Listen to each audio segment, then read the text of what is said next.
మనం నిన్న మొన్న చాప్టర్ 2లో మనకు చెప్పినట్టు పెయిన్ బాడీ గురించి వీటి గురించి మన మైండ్ కంట్రోల్లో కనుక మనం మళ్ళీ వెళ్ళిపోతే మనం ఒకసారి మన ఆత్మతో మనసుతో మనం మమేకమైన తర్వాత మళ్ళీ మన రోజువారీ కార్యక్రమాల్లో పడి ఆ వాటిని మళ్ళీ దూరం చేసుకుంటే మర్చిపోతే కనుక మళ్ళీ మనం మైండ్ కంట్రోల్లోకి వెళ్ళిపోతాం. మైండ్ కంట్రోల్లోకి వెళ్ళిపోతే మళ్ళీ మనకి మామూలు ఈ బాధ ఈతి బాధలన్నీ మనకు ఉంటాయి మనం చూసాం. అందుకని ఏం చేయాలి మనం ఈ మమేకమై ఉన్నామా లేదా దూరంగా ఉన్నామా ఏం చేసామా అనే దాన్ని మనం టెస్ట్ చేసుకోవాలి. అంటే ఎట్లా అంటే మన అటెన్షన్ని మన ఎమోషన్ మీద మన భావోద్వేగాల మీద నుంచి అది మైండ్ ఎట్లా పనిచేస్తుంది. గ్రీవెన్స్ ఫామ్ అంటే కంప్లైనింగ్ నేచర్, నాకు అది లేదు ఇది లేదు అనేటువంటి భావన పనిచేస్తుందా, లేకపోతే ఆ ఎమోషన్ మీద గురించి ఆ ఎమోషన్ని ఇది ఫీడ్ చేస్తుందా, ఏం చేస్తుందని మనం గమనించాలన్నమాట. ఎప్పుడైతే అది గమనిస్తామో అప్పుడు మనకు అర్థం అవుద్ది. ఎమోషన్ మనం గనక దాని మీదనే దాని గురించి ఆలోచిస్తూ ఉంటామో లేకపోతే దాని మీద వచ్చే దాని ఆ ఎమోషన్ జ్ఞాపకం రావటం వల్ల మనకు వచ్చే ఇబ్బంది ఏంటో ఇవన్నీ కనుక చూస్తే మనకు అర్థమైపోద్ది అనమాట. మనం ఇంకా ఆ ఫర్గివ్నెస్ అనేది మనం చేయలేదు. మనం ఎవరి ద్వారా అయితే మనకి కష్టం వచ్చిందో వాళ్ళని మనం ఇంకా క్షమించలేదు పూర్తిగా అని చెప్పి మనకు అర్థం. అందుకని ఈ క్షమించటం మనం ఈ ఆత్మతో అనుసంధానం మమేకం అవటం అనేది దానికి ఫస్ట్ స్టెప్ క్షమించటం. ఆ క్షమించటం అనేది మనస్ఫూర్తిగా జరగాలి. అప్పుడే కానీ మనం ఈ మమేకం అవటం అనేది జరగదు. లేకపోతే మనకి ఇంకా మైండ్లో చివరిన ఇంకా ఎక్కడో ఈ భావం మనకి తొలుస్తూ ఉంటది. ఇంకా మనకి అవ్వలేదు, ఇంకా అవ్వలేదు, ఇంకా అవ్వలేదు, వీడు ఇట్లా అట్లా ఇట్లా అని చెప్పాలి. అందుకని క్షమించటం అంటే మన ఈ బాధని లేకపోతే ఈ కష్టాన్ని మనం వదిలేసుకోవడం. అందుకని క్షమించటం అనేది దీనికి చాలా ముఖ్యం అన్నమాట. క్షమించకపోతే ఏమవుద్ది, మనసులో లాగుతూ ఉంటుంది. మనసులో లాగుతూ ఉంటే ఏమవుద్ది, అక్కడి నుంచి మనకి ఆ మనసులో ఉన్న బాధ శారీరకంగా అవుద్ది. శారీరకంగా వచ్చి మన ఆరోగ్యం పాడైపోతా ఉంటుంది. అందుకని మనం మనసు ప్రశాంతంగా ఉంచుకుంటే శరీరం ఆరోగ్యంగా ఉంటుంది అని చెప్పేసి.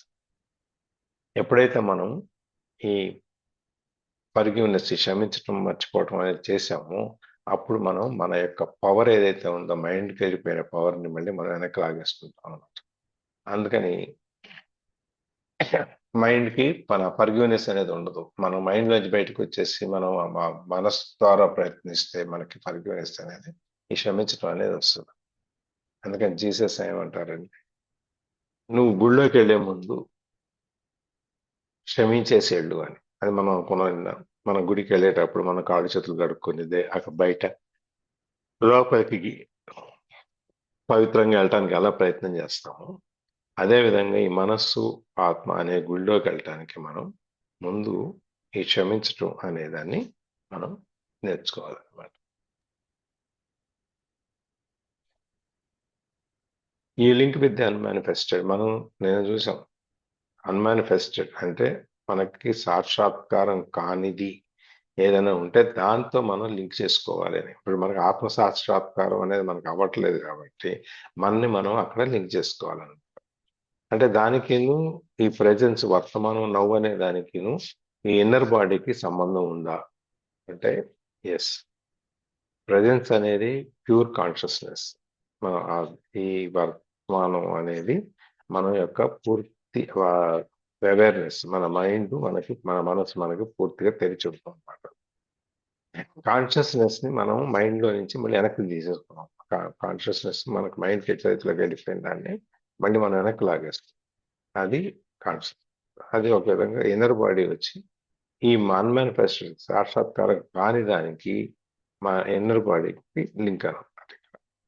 అది ఎప్పుడైతే ఎంత లోపలికి మనం దీన్ని తీసుకెళ్తామో దాన్ని పాతుకుంటామో ఈ అన్మానిఫెస్టెడ్ అనేది ఎక్కడైతే ఈ కాన్షియస్నెస్ ఎక్కడి నుంచి అయితే వస్తుందో ఈ అన్మానిఫెస్ట్ అది ఆ సాక్షాత్కారం కానిది సాక్షాత్కారం అవటానికి అక్కడి నుంచే వస్తుంది. రెంటికి కలిపి సోర్స్ ఒకటే మన ఒక చోట నుంచే వస్తాయి అన్నమాట.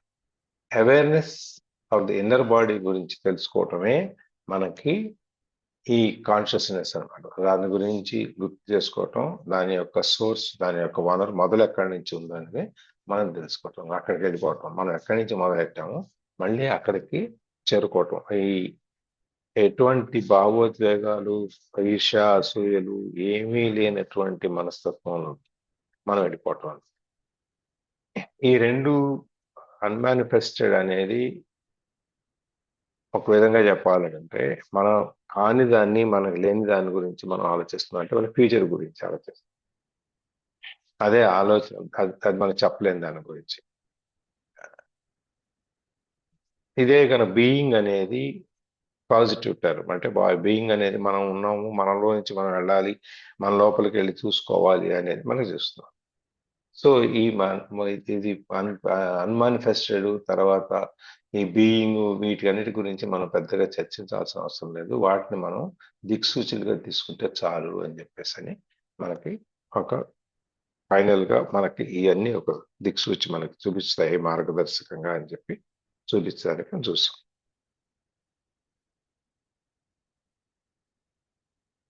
ఇక్కడి నుంచి చదవాలి, చదువుతున్నారు.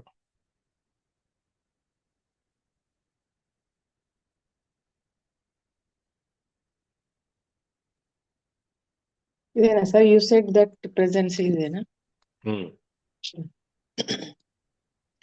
You said that presence is consciousness that has been reclaimed from the mind. Who does the reclaiming?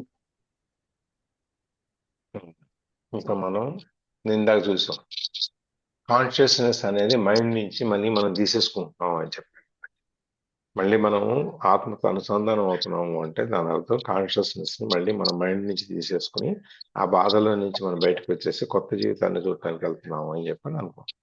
సరే, ఈ వెనక్కి తీసుకునేది ఎవరు, రీక్లెయిమ్ చేసేది ఎవరు? ఈ కాన్షియస్నెస్ అనే దాన్ని మైండ్ లో నుంచి మన వెనక్కి లాక్కొచ్చేది ఎవరు? మనమే లాక్కురావాలి. కానీ అదేంటి అనేది ప్రశ్న.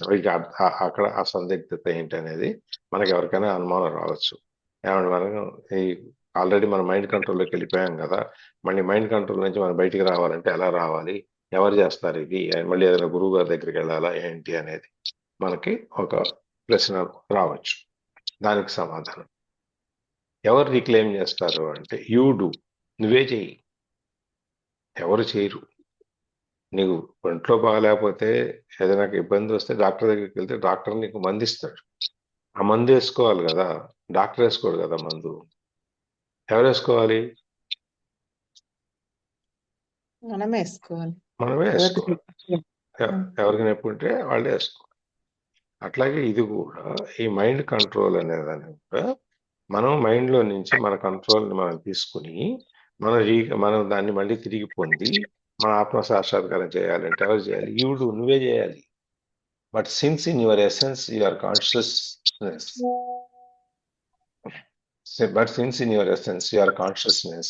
we might as well say that it is an awakening of consciousness from the dream of form.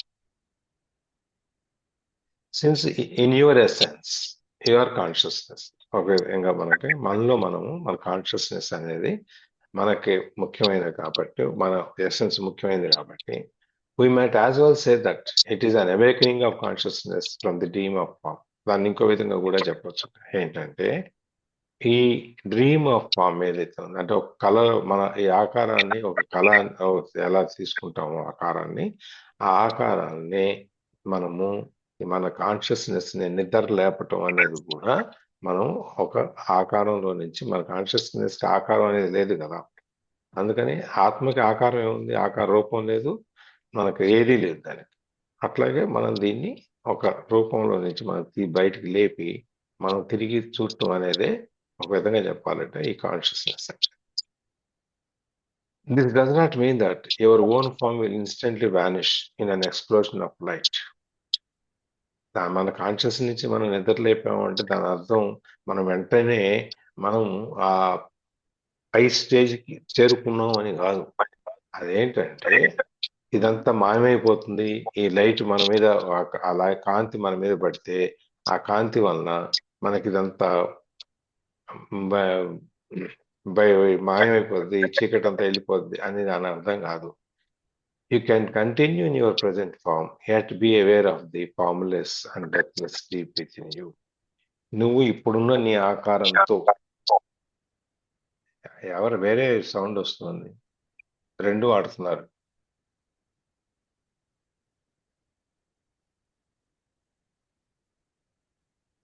You can continue your present form. నువ్వు ఇప్పుడు ఏ ఆకారంలో అయితే ఉన్నావో ఆ ఆకారంలో నువ్వు కంటిన్యూ అవుతూ ఉండవచ్చు. దాన్ని కంటిన్యూ అవుతూనే డిస్టర్బెన్స్ వస్తుంది సార్. అదే రీసౌండ్ ఎక్కడ వస్తుంది? సార్ మీ ఫోన్ కూడా దూరంగా పెట్టుకోండి. నా ఫోన్ ఆఫ్ లోనే ఉంది. ఎవరు ఆన్ చేయలా. మనోదర్ గారు మీరే, మేము కూడా అందరం ఆఫ్ చేస్తున్నాం. ఇప్పుడు రాలేదు చూడండి శబ్దం. మనోదర్ గారు ఆపేశాక రాలేదు. మాట్లాడండి మీరు. మనోహర్ గారు మీరు ఆన్ చేయండి ఒకసారి.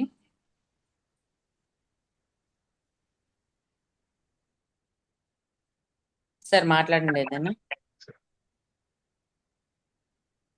సుకన్య నువ్వు మాట్లాడుతున్నారు, ఈ సౌండ్ వచ్చిందిరా.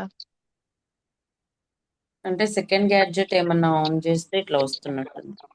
ఎక్కడ ఉంటుంది? Okay, you can continue in your present form. నువ్వు ఇప్పుడు ఏ ఆకారంలో అయితే ఉన్నావో అదే ఆకారంలో నువ్వు కంటిన్యూ చేస్తూ కూడా ఈ ఫామ్లెస్ నిరాకారమైనటువంటి, చావులేనటువంటి ఈ నీలో ఉన్నదాన్ని, నిన్ను, ఆ ఆత్మ అనే దాన్ని నువ్వు దర్శించవచ్చు. అంటే ఇప్పుడు నేను ఈ ఆకారంలో ఉన్నాను, బాహ్యమైన ఆకారంలో నేను దీంతో లింక్ అయిపోయి ఉన్నాను కదా. మరి నేను ఇవన్నీ ఉన్నప్పుడు నా బాహ్యమైన ఆకారంలో ఉండి నేను దాని మీద ఫోకస్ చేసేటప్పుడు నాకు ఈ అంతర్గతంగా ఈ ఆత్మ దర్శనం అనేది ఎలా జరుగుతుందని నువ్వు ఫీల్ అవ్వక్కర్లా.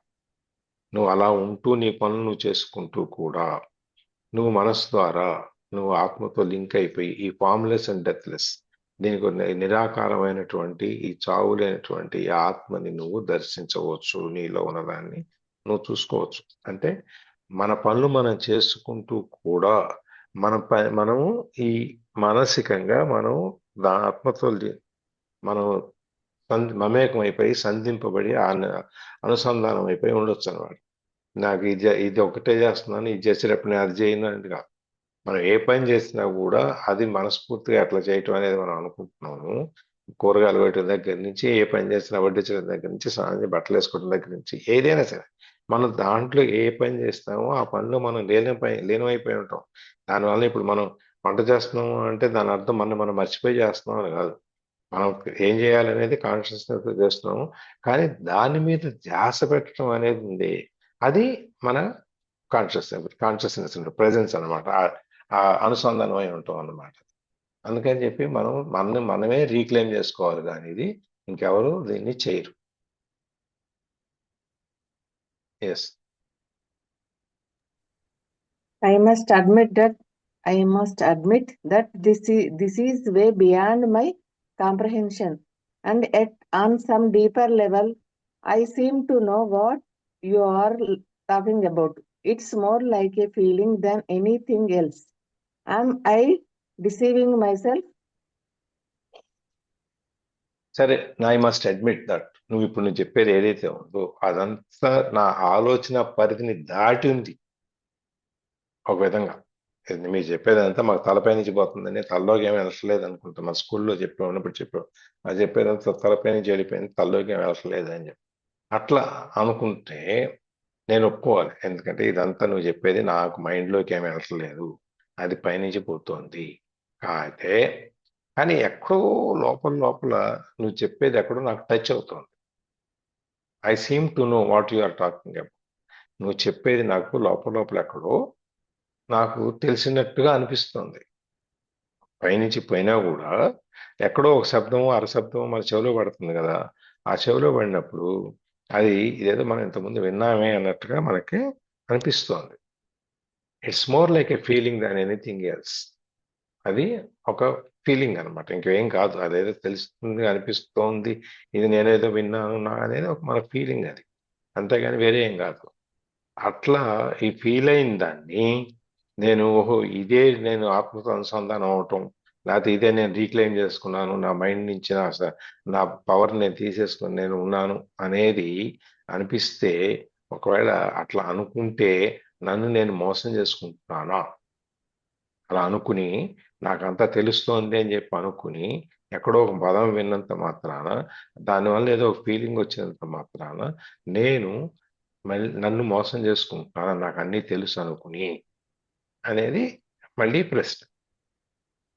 చూడండి ఇప్పుడు మనకి భగవద్గీతలో కృష్ణుని అర్జునుడు ఎన్ని ప్రశ్నలు వేస్తాడు, ఫస్ట్ సెకండ్ అధ్యాయాల్లో అన్ని ప్రశ్నలు వేస్తే మనకి ఇక్కడ కూడా అన్ని ప్రశ్నలు వస్తున్నాయి. ఇది ఇలా అనుకుంటున్నానా, నేను ఇలా అవుతున్నానా అంటే మనకి మామూలుగా ఒక కామన్ మ్యాన్ గా మనం ఇది చదివితే మనకి మనసులోకి ఇట్లాంటి మనకు అనేక రకాలైనటువంటి సందేహాలు వస్తూ ఉంటాయి. దానికి ఈ క్వశ్చన్లన్నిటికీ మళ్ళీ ఆన్సర్.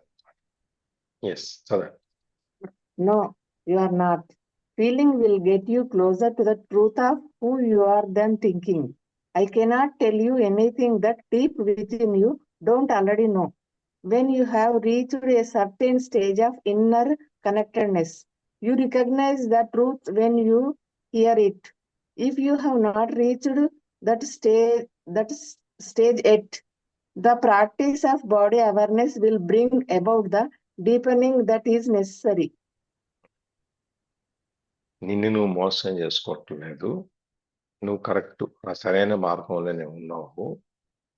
కాబట్టి ఆ ఫీలింగ్ అనేది ఏంటంటే, feeling will get you closer to the truth of who you are than thinking. Thinking అనేది ఆలోచన, ఫీలింగ్ అనేది అనుభవం.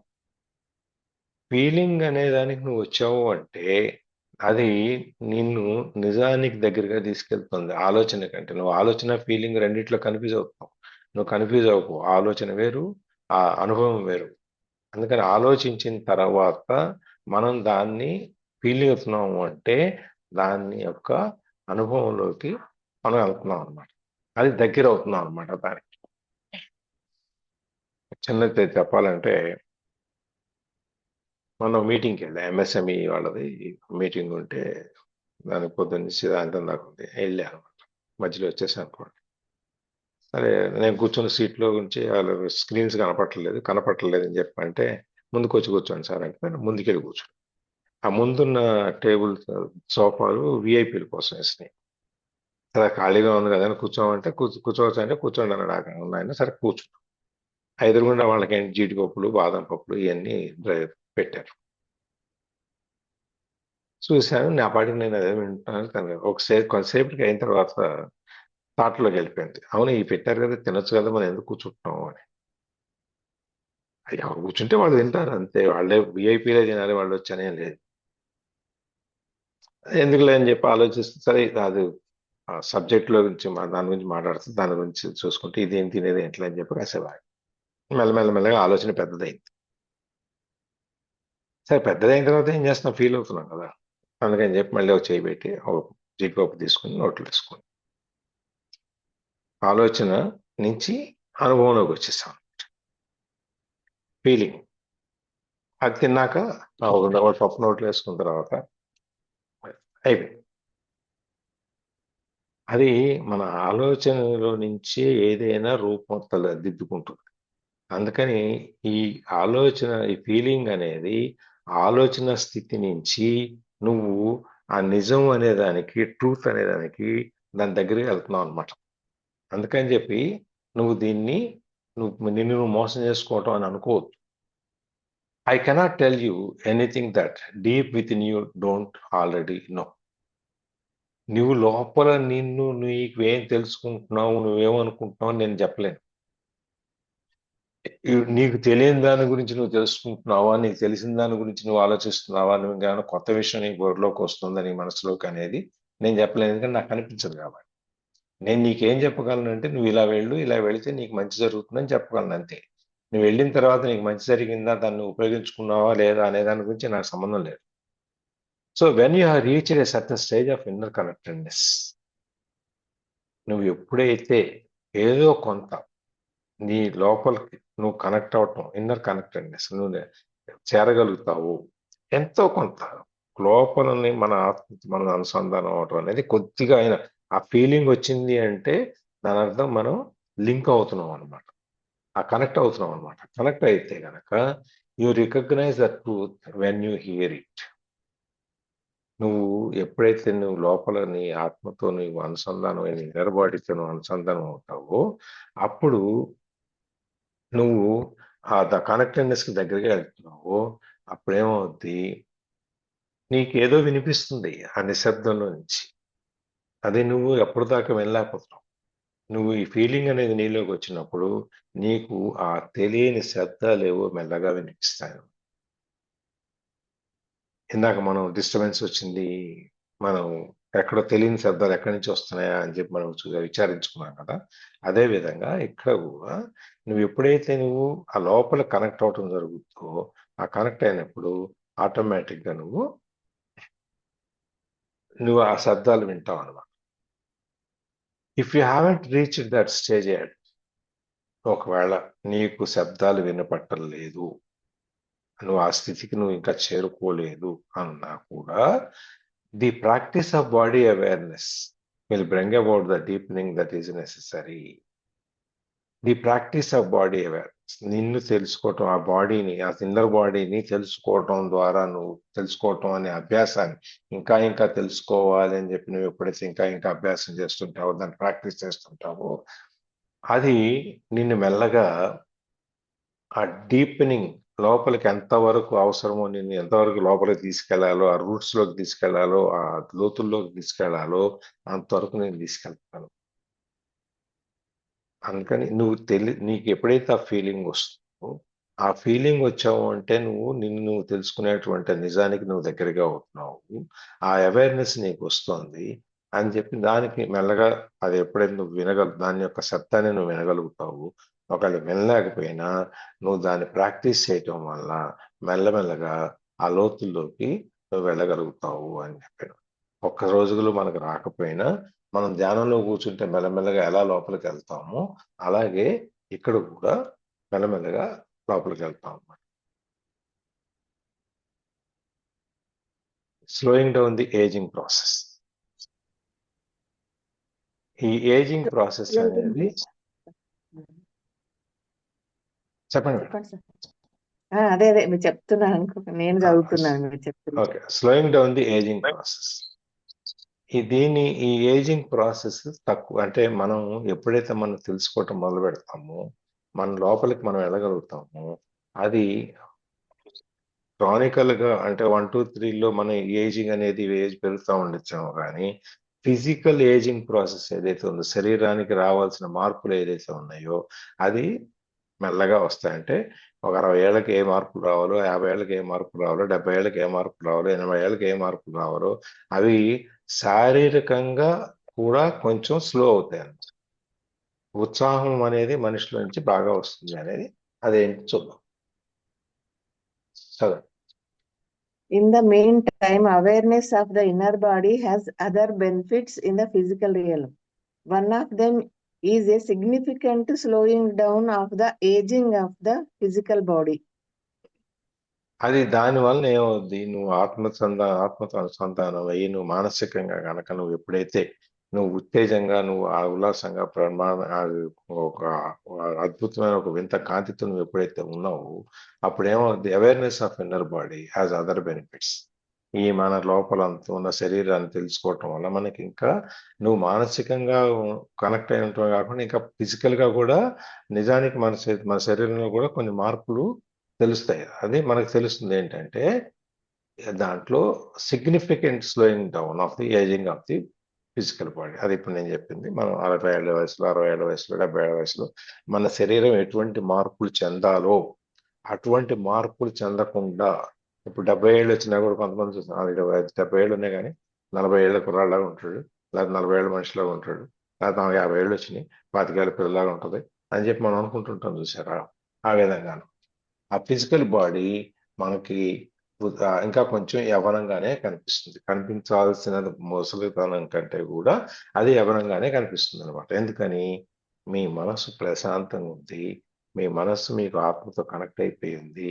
మీరు ఈ బయట విషయాల్లోకి పెద్దగా మీరు ప్రాముఖ్యత ఇవ్వకుండా మీలో మిమ్మల్ని దర్శించుకోవటానికి ఎక్కువ ప్రాముఖ్యత ఇచ్చినప్పుడు మీకు ఈ శారీరకంగా రావాల్సిన ఎమోషన్స్ వీటన్నిటిని దూరం అయ్యేటప్పటికి మన శారీరకంగా మనకు జరగాల్సిన మార్పులు ఏమున్నాయో అవి జరగవు అనమాట, మెల్లగా జరుగుతాయి. అందుకని ఆ ఏజింగ్ ప్రాసెస్ కూడా దీని వలన మెల్లగా అవుతుంది అనమాట. Whereas the outer body normally appears to grow old and wither fairly quickly. The inner body does not change with time, except that you may feel it more deeply and become it more fully. If you are 20 years old now, the energy field of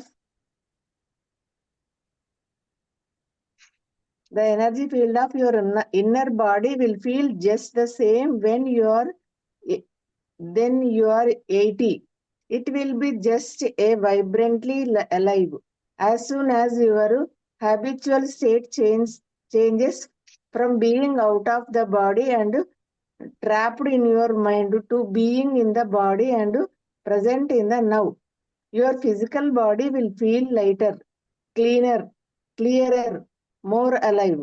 As there is more consciousness in the body, its molecular structure actually becomes less dense. More consciousness means a lessing of the illusion of materiality. మనం చెప్పుకుంది వయసులో మనకు రావాల్సిన ఆ టైంలో రావాల్సిన ఇది రాకుండా ఉంటుంది. దాన్ని ఇంకొంచెం డీటెయిల్గా in the mean time physical whereas the outer body normally appears to grow old and wither fairly quickly, the inner body does not change with time. ఈ మన బయట బాహ్య శరీరం ఏదైతే ఉందో అది వయసుతో పాటు పెరుగుతున్నా కూడా అండ్ వితర్ వెరీ క్విక్లీ. ఇప్పుడు మన పువ్వు ఉందనుకోండి, పువ్వు రెక్కలు వాడిపోతాయి కదా, దాన్ని వితరింగ్ అంట. అట్లా మన శరీరం కూడా రాలిపోయే స్టేజ్కి వచ్చినా కూడా త్వరగా ఇన్నర్ బాడీ దాంతో పాటు మారదు. ఇన్నర్ బాడీ ఎప్పుడు యవనంగానే ఉంటుంది, దాంతోపాటు మారదు. Except that you may feel it more deeply and become it more fully. ఎప్పుడైతే ఎక్సెప్ట్ నువ్వు దీని గురించి ఎక్కువ ఫీల్ అయ్యేటప్పుడు తప్ప, నువ్వు దాని ఇంకా లోపల లోతులోకి వెళ్ళినప్పుడు తప్ప, ఇది ఇన్నర్ బాడీ అనేది ఎప్పుడు అట్లాగే ఉంటది. మనం చెప్పుకుంటాం ఆత్మకి వయసు అవ్వదు, నీరు కాలిపోదు, తడిచిపోదు, ఇవన్నీ రకరకాలుగా మనం చెప్పుకుంటాం కదా ఆత్మ గురించి. అది ఎప్పుడు యవనంగానే ఉంటుంది, అది మారదు. అయితే if you are 20 years old now, ఇప్పుడు కనుక నువ్వు ఒక 20 సంవత్సరాల కుర్రాడు అనుకోండి, the energy field of your body, your inner body will feel just the same when you are 8. నువ్వు ఇప్పుడు 20 సంవత్సరాల కుర్రాడిగా ఉన్నప్పుడు నీ ఇన్నర్ బాడీ ఎట్లా ఉందో, నీకు 85 వచ్చినా కూడా నువ్వు నీ ఇన్నర్ బాడీ అట్లాగే ఉంటుంది. మన అక్కనే నాసరాగా చెప్పినట్టు ముడతలు శరీరానికే కానీ మనస్సు కాదు అనేది. మనకి శరీరం ముడతలు పడవచ్చు కానీ మనసు ఎప్పుడు కూడా అదే వైబ్రేషన్తో, అదే ఎనర్జీతో, అదే యూత్ఫుల్నెస్తో ఉంటుంది అనమాట. It will be just as vibrantly alive. అది ఇంతకుముందు 20 ఏళ్ల వయసులో మనం ఆ ఎనర్జీ సెంటర్ మనకి ఎంత వైబ్రెంట్గా ఉందో ఇప్పుడు కూడా అలాగే ఉంటుంది. As soon as your habitual state changes from being out of the body and trapped in your mind to being in the body and present in the now. As soon as your habitual state changes from being out of the body, ఎప్పుడైతే మన అలవాటు ప్రకారం ఈ మన మార్పుల్లోకి లోనవ్వకుండా, మనం inner out of the body నుంచి మనం బయటకు రాకుండా ఈ మైండ్ లో కనుక ట్రాప్ అయి ఉంటాము,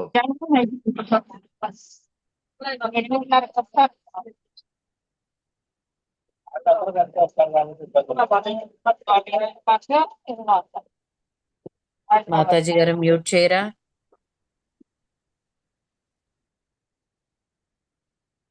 ఎప్పుడైతే మనం దీంట్లోకి ఉంటామో, ఆ trapped in your mind to being in the body, ఈ శరీరం మన మైండ్ లోకి వెళ్ళిపోయి మళ్ళీ మన కంట్రోల్లోకి వెళ్ళిపోయి ఉంటుందో, and present in the now, ఈ సమయంలో ఈ క్షణంలోకి మనం ఎప్పుడైతే మనం వస్తామో అప్పుడు మనకు ఆటోమేటిక్గా your physical body will feel light. మన మానసికంగా మన మైండ్ కంట్రోల్ నుంచి బయటకు వచ్చి మన మానసిక ఉల్లాసం అనేది ఏదైతే ఉందో మనం దాన్ని ఎప్పుడైతే ఫీల్ అవుతుంటామో అప్పుడు మనకి ఫిజికల్ బాడీ కూడా, ఈ బాడీ శరీరం ఏదైతే మన బయట కనపడుతుందో, ఈ present లో నవ్వు అనే దాంట్లో మనం మునిగిపోయి ఉంటాము.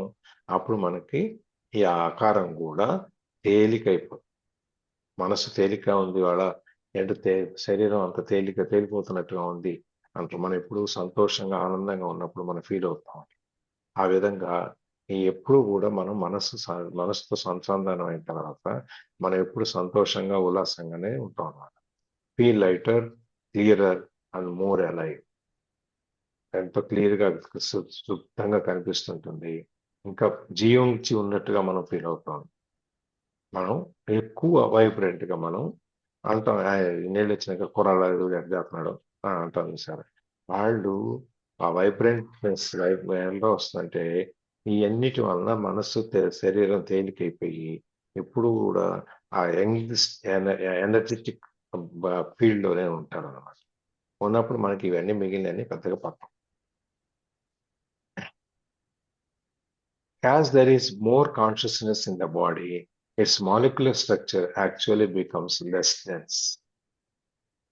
ఎప్పుడైతే మనం ఈ శరీరం గురించి ఎక్కువ కాన్షియస్నెస్ తో ఉంటామో, ఈ లోపల శరీరం గురించి ఎక్కువ తెలుసుకొని ఉంటామో, ఆ మాలిక్యులర్ స్ట్రక్చర్, మన ఈ శరీరం ఏదైతే ఉందో దీంట్లో ఉన్న కణాలు ఇవన్నీ స్ట్రక్చర్ అంతా ఏదైతే ఉంది, మాలిక్యుల్స్ ఏవైతే ఉన్నాయో శరీరంలో ఉన్న కణాలు అవన్నీ బికమ్స్ లెస్ డెన్స్. తక్కువ ఈ ఒత్తిడికి గురవు అనమాట. కుక్కుకొని ఉండకుండా మనం ప్రశాంతంగా ఫ్రీగా ఉంటాం అన్నమాట. ఇప్పుడు పెద్ద రష్ లో జనరల్ బోగీలో ఎక్కి హడావిడ తొక్కిళ్ళలో ఉన్నట్టు కాకుండా ఏసీ, ఫస్ట్ క్లాస్ ఏసీలో కూర్చుంటే మనం ఎటువంటి డిస్టర్బెన్స్ లేకుండా ఏ విధంగా ఉంటామో అదే విధంగా ఈ మాలిక్యులర్ స్ట్రక్చర్ కూడా దాంతో పాటు మారిపోతుంది. ఇప్పుడు దానికి ఒక చిన్నది చెప్తాం. More consciousness means a lessening of the illusion of material. మనం ఎక్కువగా మనం తెలుసుకోవటం అనే దాని అర్థం ఏంటంటే ఈ మెటీరియలిస్టిక్ వరల్డ్, ఈ బాహ్యమైన వస్తుమూలమైనటువంటి ప్రపంచం ఏదైతే ఉందో దాని నుంచి, ఆ భ్రమలో నుంచి ఆ భ్రమని తగ్గించుకుంటూ మెల్లమెల్లగా బయటకు వచ్చేస్తున్నాం అని అర్థం. ఇప్పుడు మన శరీరంలో ఎన్నో కణాలు ఉంటాయి కదా. అవును సార్. ఉంటాయి కదా. ఈ మిలియన్స్ కణాలు మనలో మనం పీల్చే గాలి శక్తిలోంచి తీసుకుని మన దాన్ని ఉండి తర్వాత 3 రోజులకో 4 రోజులకో ఆ కణాలు చచ్చిపోతాయి, మళ్ళీ కొత్త కణాలు వస్తాయి దాని ప్లేస్ లో. అది తెలుసు కదా అందరికి మనకి. అవును సార్. ఇప్పుడు మనం మా సామాన్య మానవుడు ఎట్లా అంటే, ఒక నార్మల్ హ్యూమన్ బీయింగ్ నిమిషానికి 15 నుంచి 17 సార్లు శ్వాస తీసుకుంటూ ఉంటాడు. అంటే అన్నిసార్లు శ్వాస తీసుకుంటున్నాము అంటే అది కణాలు ఆ శ్వాసను గ్రహిస్తాయి. అవును కదా. ఇది ఆక్సిజన్ తీసుకుంటాయి కదా దాంట్లో నుంచి. అవును సార్. నువ్వు ఎక్కువ సార్లు శ్వాస తీసుకుంటున్నావు అంటే అది ఎక్కువ ఆక్సిజన్ తీసుకోవడం వల్ల ఎక్కువ పని చేస్తున్నాయి. ఎక్కువ పని చేసినప్పుడు ఏమవుద్ది, వాటి లైఫ్ టైము తగ్గిపోద్ది. 5 రోజులు 4 రోజుల నుంచి దాని జీవితకాలం 3 రోజులకు 2 రోజులకు పడిపోద్ది. పడిపోయినప్పుడు ఈ కణాలు మళ్ళీ కొత్తవి రావటం అనేది తొందరగా ఫాస్ట్ గా జరుగుతూ ఉంటుంది. అంటే నీ శ్వాస జీవితకాలం, నీ శ్వాస నీ జీవితకాలాన్ని ఏ విధంగా నిర్ణయిస్తుంది అనేది అనమాట. ఎక్కువ కణాలు ఎక్కువ రావటం పోవడం జరుగుతుంటే నీ శ్వాస వలన నీ జీవితకాలం తగ్గుతూ పోతూ ఉంటుంది. అదే కనుక నువ్వు 15 సార్ల నుంచి 12 సార్లు 10 సార్లు నువ్వు శ్వాస తీసుకోవటం మొదలుపెట్టావు అనుకోండి, ఈ 3 రోజులు ఉండే కణం 4 రోజులకు 4.5 రోజులకు పెరుగుతుంది. ఎందుకంటే దాని యొక్క ఆక్సిజన్ తీసుకొని ఎక్కువ శ్రమ పడాల్సిన అవసరం లేదు కాబట్టి. అదే 7-8 సార్లు కనుక మనం తీసుకుంటే, 7-8 సార్లు, 5 నుంచి 5, 6, 7 సార్లు కనుక మనం తీసుకుంటే ఈ కణం యొక్క లైఫ్ టైం 5 రోజులకి పెరుగుతుంది. సార్ ఇలా ఎప్పుడైతే ఈ కూడా కణం ఉంటుందా? ఇలా కూడా ఉంటుందా సార్? అవును, మరి అందుకే కదా మీ శ్వాస మనము అనేది మీ మనము జీవితకాలాన్ని నిర్ణయిస్తుంది. ఎంత ఎక్కువ సార్లు తీసుకుంటే మనకు ఊపిరితిత్తులు అంత బాగుంటాయని హడావిడిగా ఆ గాలి తీసుకుంటారు కదా సార్. మనం అందుకనే ఈ ప్రాణాయామ చేసేది ఎందుకంటే శ్వాస నియంత్రణ కోసం. ఓకే. అందుకే ఇంతకుముందు కూడా మనం చాలాసార్లు చెప్పుకున్నాం, మన శ్వాసని శ్వాస అనేది ప్రీపెయిడ్ కార్డ్ లాంటిది. అది నువ్వు ఎన్ని ఎక్కువ సార్లు వాడితే నీకు తొందరగా కార్డ్ అయిపోతుంది. నువ్వు మెల్లగా వాడుకుంటే కార్డు తక్కువ ఎక్కువ కాలం వస్తుంది. మనం చాలాసార్లు చెప్తున్నాం మనం. ఇది మనకి మనిషి అనేవాడు ఇన్ని శ్వాసలకు బతుకుతాడు అనుకున్నాం అనుకోండి. ఆ అన్ని శ్వాసలు నువ్వు త్వరగా తీసుకుంటే జీవితకాలం త్వరగా అయిపోద్ది. లేకపోతే మెల్లగా తీసుకుంటే జీవితకాలం పెరుగుతుంది. అది ఎందుకు ఎట్లా పెరుగుతుంది అనేది నువ్వు మెల్లగా శ్వాస తీసుకుంటే గంటకి 6 సార్లు 5 సార్లు నిమిషానికి 5 సార్లు 6 సార్లు కనుక తీసుకుంటే ఆ ఆక్సిజన్ అనేది తీసుకుని ఆక్సిజన్ ఆ కణాలు ఎక్కువ కాలం ఉంటాయి. ఎక్కువ కాలం ఉన్నప్పుడు ఆ కణాలు ఉత్పత్తి అవటం అనేది మెల్లగా జరుగుతూ ఉంటుంది. అప్పుడు నీ జీవితకాలం పెరుగుతూ ఉంటుంది. అందుకని మన శ్వాసలు మనం ఆ నియంత్రణ మన ప్రాణాయామం ద్వారా మన శ్వాసల మీద మన నియంత్రణ తీసుకుంటాం కాబట్టి ఆ నియంత్రణ ద్వారా మనకి ఎక్కువ జీవితకాలం. అందుకే మీరు యోగా చేసేవాళ్ళు కానీ ఎక్కువ ప్రాణాయామం చేసేవాళ్ళు లేకపోతే ధ్యానం చేసేవాళ్ళు వాళ్ళు ఎక్కువ ప్రకాశవంతంగా ఎక్కువ కాలం ఉంటారు. 120 ఏళ్ళు 130 ఏళ్ళు వీళ్ళందరూ ఎందుకు ఉంటారంటే వాళ్ళకి ఆ శ్వాస తీసుకోవటం అనేది వాళ్ళ చేతిలో ఉంటుంది. అలాగే శ్వాస వదిలేటప్పుడు కూడా మనం కొంతమంది శ్వాస వదిలితే ఒక అడుగు దూరం వస్తుంది. ఇట్లా ఇంత దూరం. కొంతమందికి ఇక్కడ దాకా వస్తుంది, కొంతమందికి ఇక్కడ దాకా వస్తుంది, కొంతమందికి ఇక్కడికే వస్తుంది. అంత నెల్లగా వదులుతారు, ఫోర్స్గా వదలకుండా. అది ఎప్పుడైతే జరుగుతుందో దాని వలన మన పవర్ కూడా పెరుగుతుంది. ఇప్పుడు మన చక్రాలన్నీ మనం కదిలిస్తే ఒకదాని నుంచి ఒకటి ఎంత శక్తి వస్తుందో ఈ శ్వాస వదలటం ద్వారా కూడా మనం దాన్ని శ్వాస వదలటాన్ని తక్కువ దూరాన్ని కనుక చేసుకుంటూ వెళ్తే మనకు అంత ఇంకా ఎక్కువ శక్తి మనకు ఉంటుంది అనమాట. ఒకసారి మాట్లాడుకున్నాం మనం, ఒకసారి క్లాస్లో ఒకసారి చెప్పుకున్నాం ఈ శ్వాస ఎంత దూరం వెళ్తే ఎంత ఏమవుతుంది ఎట్లా ఉంటుంది అనే దాని గురించి. ఈ శ్వాస వలన నియంత్రణ వలన మన లైఫ్ టైం పెరుగుతుంది అనేది కూడా చాలాసార్లు చెప్పుకున్నాం. మళ్ళీ ఇక్కడ మాలిక్యులర్ స్ట్రక్చర్ అని వచ్చింది కాబట్టి అయితే ఒకసారి దీన్ని చెప్దాం అని చెప్పేసి ఒకసారి మళ్ళీ చెప్పాను. సో ఇక్కడ ఆపుదామా, ఇక్కడ ఆపేద్దాం, ఇక్కడ క్లోజ్ చేద్దాం, ఇది పూర్తి చేద్దామా, ఇది పూర్తి చేసేద్దాం, ఇది అయిపోద్ది. యా.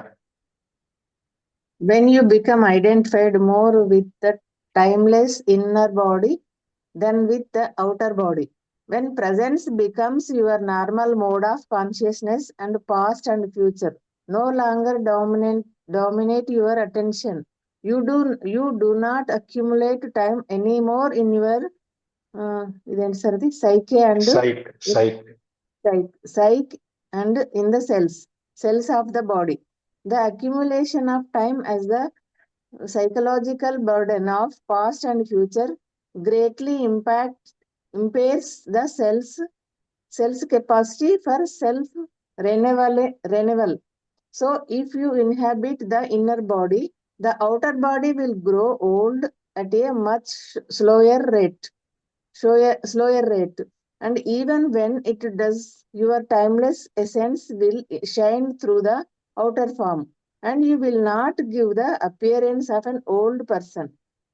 ఇప్పుడు మనం చెప్పుకుంది, when you become identified more with the timeless inner body than all the outer body, when presence becomes your normal mode of consciousness and the past and future no longer dominate your attention, you do not accumulate time anymore in your psyche and in the cells of your body.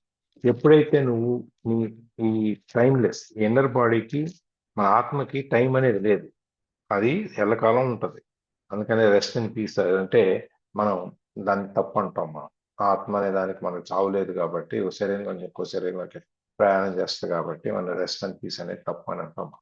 So నువ్వు ఎప్పుడైతే నువ్వు ఈ inner body దీనికి ఒక సమయం నిర్ణయించిన చావు పుట్టుకలు అనేది లేని దాని గురించి నువ్వు ఎప్పుడైతే దాన్ని నువ్వు కనెక్ట్ అవుతావు, గుర్తిస్తావో ఈ బయట బాహ్య శరీరం కంటే, అట్లాగే presence becomes your normal mode of conscious. నువ్వు ఎప్పుడు ఈ వర్తమానంలో ఎప్పుడైతే నార్మల్గా సహజంగానే నీ అంతటి నువ్వు ఈ వర్తమానంలో ఉంటావో, ఈ పాస్ట్ ఫ్యూచర్ నీ అటెన్షన్ని గతం కానీ భవిష్యత్తు కానీ ఎప్పుడు దానికి ఇప్పుడు లాక్కుండా ఉంటుందో అప్పుడు you do not accumulate time any more in your side. ఇవన్నీ ఉన్నప్పుడు నీ టైం అనేది నీ శరీరం మీద, నీ బాడీలో ఉన్న సెల్స్ మీద పనిచేయదు. ఎందుకంటే మనం ఆ బాహ్య శరీరం నుంచి బయటకు వచ్చి మనం లోపల కనెక్ట్ అయినాం కాబట్టి ఈ మిగిలినవి మనకు సంబంధం లేదు. So the accumulation of time as the psychological burden of past and future greatly impairs the cell's capacity for self-reliance. ఈ అక్యుములేషన్ ఆఫ్ టైం మనం ఈ గతం గురించో భవిష్యత్తు గురించో ఎక్కువగా ఆలోచిస్తూ దాని మీదనే మనం కనుక మన టైం కనుక నిలబెట్టుకుంటూ వెళ్తే ఖర్చు పెట్టుకుంటూ వెళ్తే ఈ సైకలాజికల్ ఫామ్ మన ఈ కనపడేటువంటి బర్డెన్ మీద ఏదైతే ఉందో అది మన సెల్స్ కెపాసిటీ, మన సెల్ మళ్ళీ సెల్ఫ్ రెన్యూవల్, అది చనిపోయి ఇంకో కొత్త సెల్ రావటం అనే కార్యక్రమం ఏదైతే ఉందో దాని మీదే ఎక్కువ భారం పడతాయి అన్నమాట.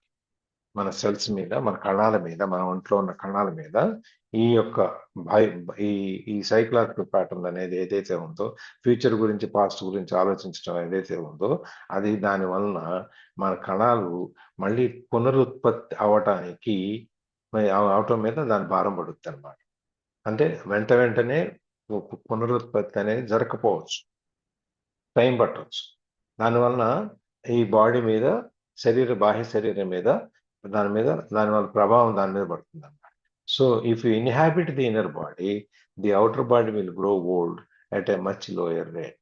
అందుకని నువ్వు నీ ఇన్నర్ బాడీలో నివసించటం అనేది నువ్వు మొదలుపెట్టినప్పుడు ఈ బాహ్య శరీరం మీద ఆ బాహ్య శరీరం అనేది మెల్లగా ఏజింగ్ అవుతుంది, పెరుగుతా వృద్ధాప్యంలోకి వెళ్తాం, మెల్లగా వెళ్తుంది అనమాట.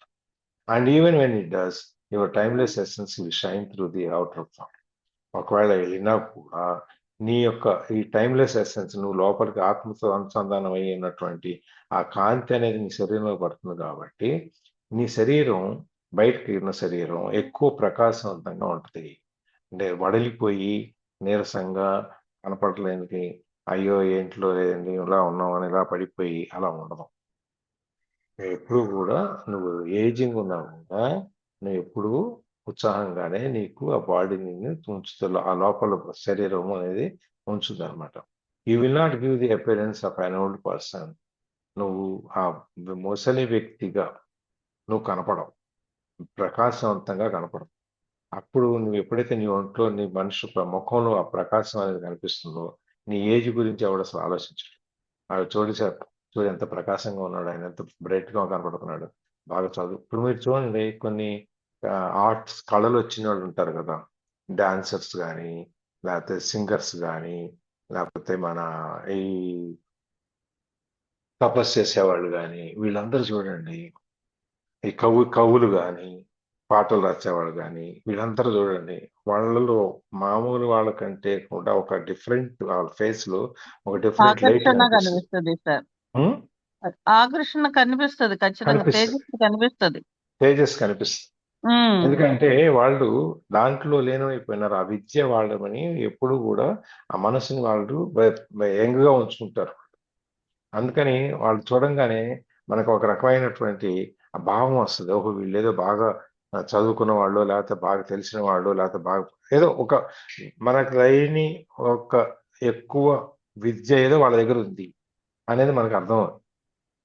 అందుకని చెప్పి మనం ఎప్పుడైతే మనం ఇన్నర్ బాడీతో కనెక్ట్ అయి ఉంటామో, మనం ఆ ఇన్నర్ బాడీతో కనెక్ట్ అయినప్పుడు మనకి ఈ అవుటర్ బాడీ ఏజింగ్ ప్రాసెస్ అనేది చాలా మెల్లగా జరుగుతుంది అన్నమాట.